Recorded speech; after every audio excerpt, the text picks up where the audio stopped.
Okay, so here is a short presentation about accidents at telescopes, also known as why we don't want you to observe alone.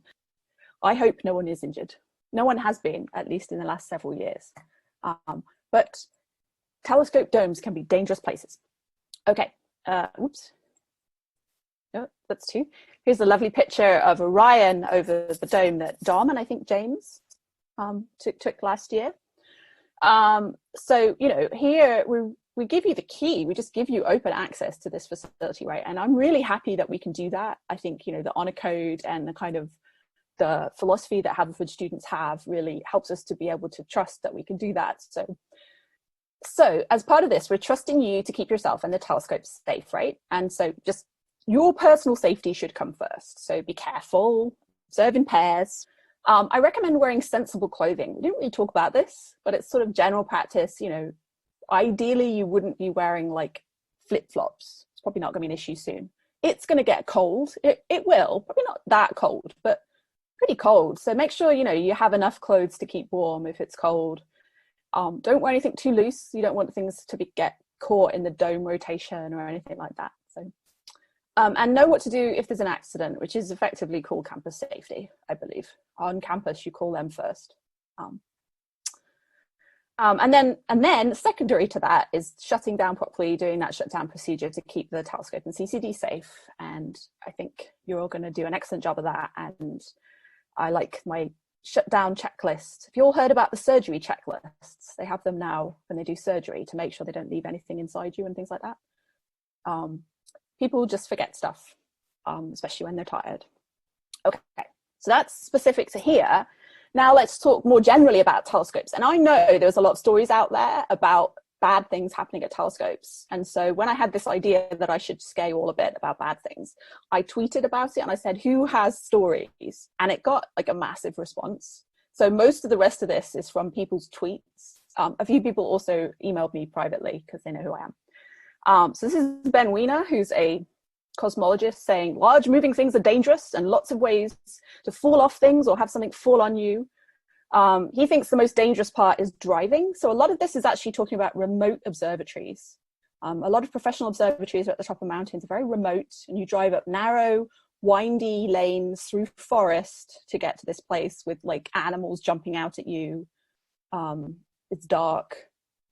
Anyway, but sort of the general set of things is it's late, so you're tired, it's dark, there's big things that move that are much bigger than you, even in our dome, right? There's stuff there that moves that's bigger than you. There are steps and platforms you could fall off. So I think this is actually the thing we're most worried about, is that you'll accidentally fall down the steps off the platform. It can be remote. That doesn't apply to ours. And the domes are really big and metallic. Domes in particular can be dangerous. Okay. So here are some fairly minor things. This person is obviously very impacted by their story, driving a professor back from the emergency room with stitches from a dome incident. All caps, definitely that bothered them.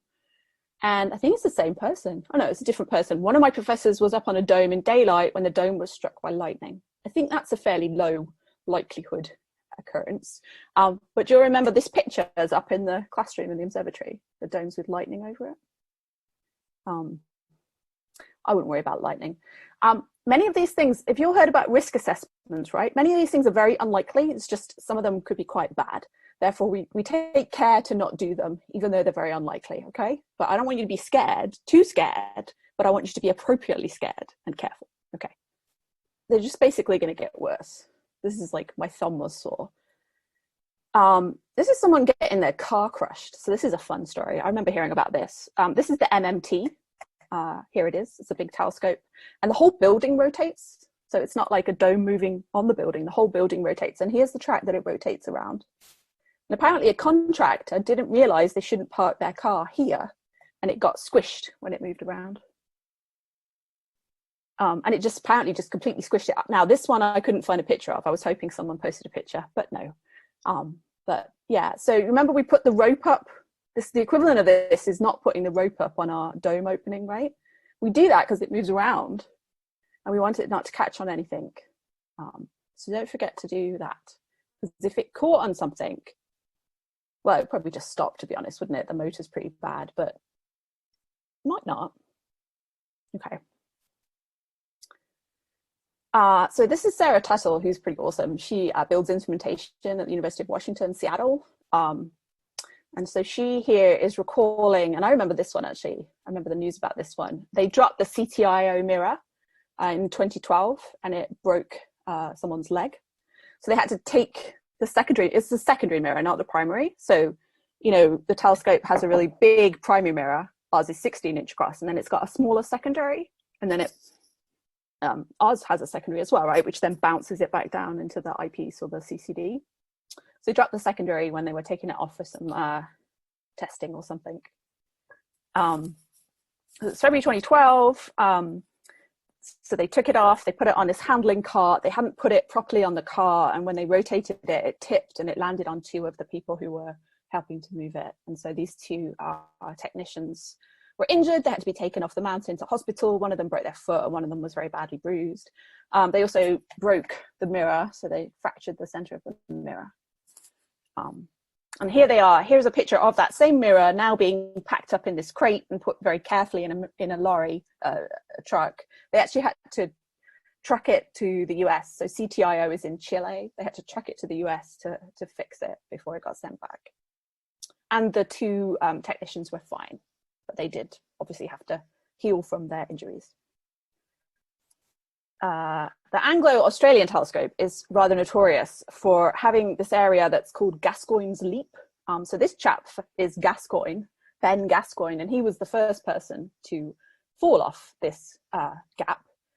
So one night when observing, he had to pop outside to check if there was clouds around, and he came back in. A lot of the telescopes, ours doesn't have this, right? But a lot of them have like a walkway around the outside, so you can go and like check the outside from sort of dome height. And then you have to walk back in the dark. He got disoriented in the dark. The domes rotate, so that really doesn't help with the orientation. And he went the wrong way and he just stepped into a hole. And he was injured, but okay, this is him many years later. And I know of at least two other people who also fell off this before they fixed the problem. You think you'd fix it after the first person, but anyway, yes. So this was a thing. It's easier than you think to get disoriented in the dark. It's easier, you know, and if you step off, even if you step off a small step, if you think you're stepping onto flat ground, that can definitely hurt you. The two times most recently that I twisted my ankle, I just stepped off a curb badly. So I take more care now. Okay, so that's Gascoigne's Leap. He was okay. I found this video. So this chap, Alex, pointed out this entire talk by him is amazing. But if you listen to the anecdote at this time, and I think the link, I have the link anyway to the exact time. And this is all screen grab of him talking about, they were doing some maintenance. This is a telescope at Mount Wilson. When they put it back together, they didn't properly latch it. And so it was basically this kind of vertical tube was unstable. And so when they came to knock it to start observing, he was walking around underneath it and the whole thing fell on him. And this is big. It's not quite so clear in the picture maybe how big it is, but this is a professional scale telescope. So it's maybe from the desk, you can kind of tell how big it is, right? But this is him many years later. So he was a postdoc when this fell on him. Fortunately, everything had been stowed correctly. So he ended up just getting bruised. He kind of got knocked off and it didn't crush and kill him. But his observing partner thought that it had fallen down, crushed and killed him. And so he probably didn't have a very nice few minutes. But yeah, so this was the maintenance crew not properly stowing things. Quite cheerful about it as a story. And then he was like, I'm fine. But they made him go to hospital. And then the next morning, they called and said, do you want to go observing again tomorrow night? And he was like, all right. So he seemed like he was okay with it. So that's kind of fun. The next one's not so fun. So 1987, noted astronomer was crushed to death at Kick Peak. And so this article kind of explains it. But so here, this has one of those catwalks, they call them, right? So this is a walkway. This is a person-sized walkway around this 4-meter telescope dome. And I guess these ladders used to extend lower, and he was just incredibly bad timing. He was coming through the door at the point that the dome was rotating to move the ladder, and the door slammed on him and unfortunately crushed him. and he died. So that's very sad. They have fixed that problem. And I think one of the reasons people of my generation are so obsessed with dome safety is that we were all told this. This is 1987. This is only, well, I guess it's about a bit more than 10 years before I started grad school. So I was not that old when this happened, but I was certainly told about this when I was in grad school and warned about being careful at telescopes. So this is the saddest one. No, that's not true, actually. I've got one more sad one. I'm sorry.